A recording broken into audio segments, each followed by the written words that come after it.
aujourd'hui, il y a 65 patients hospitalisés au CHU de Nice, dont 15 en réanimation. Donc, nous sommes très loin des chiffres que nous avions atteints, notamment en réanimation, il y a encore quelques semaines, puisqu'on a eu un pic à 35 ou 40 patients, entre 35 et 40 patients, il y a encore moins de 15 jours. Donc, on voit une diminution très forte. Cette diminution, elle est liée notamment à un taux de R0, c'est-à-dire un taux de contamination qui est très satisfaisant sur notre territoire depuis quelques jours, là encore, puisqu'on estime que ce taux, il est de 0,6. Il était sans doute au-delà de 3 avant le confinement et on tablait sur un taux entre 0,8 et 1. Donc, on a un taux de contamination lié au respect, en tout cas au bon fonctionnement du confinement, qui permet de faire baisser de façon significative le nombre de patients admis, notamment pour les formes les plus graves qui sont en réanimation.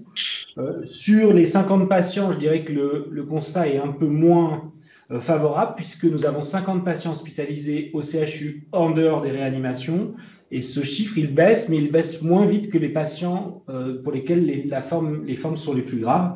ce qui nécessite qu'on garde une activité forte en hospitalisation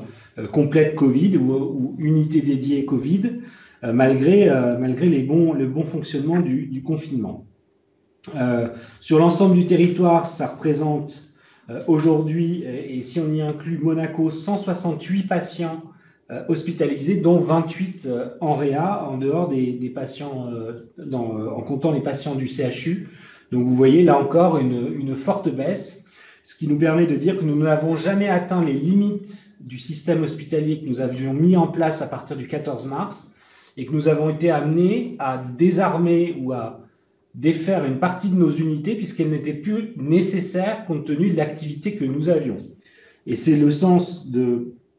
ce que nous sommes en train de mettre en place depuis quelques jours au sein de la cellule de crise en coordination et sous l'autorité de l'Agence régionale de santé, c'est-à-dire de profiter de l'accalmie qui est réelle en ce moment, je le disais, les chiffres le prouvent, pour reconsidérer l'offre de soins proposée aux patients jusqu'à la fin du confinement,